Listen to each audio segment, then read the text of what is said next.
Rapaziada, mais um projetinho sendo finalizado. Painelzinho de módulo. Vai ser para um Palio.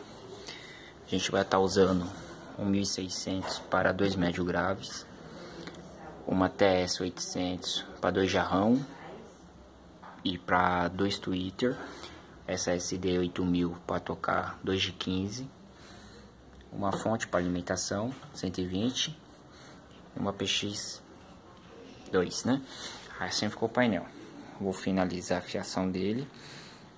Caixaria nós vamos usar aqui, ó, 2 médio grave da Evox Tetinha de 500, 2 TS 400, duas 400 e trio, 405 trio, duas.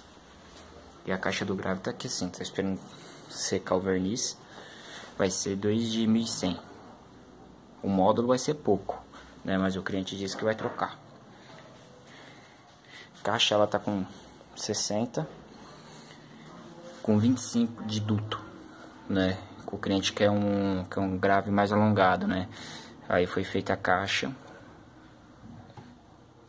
pra ele, né? Do jeito que ele queria. Vamos aí, hoje eu vou tá finalizando tudo aí pra tá colocando na internet aí pra vocês verem.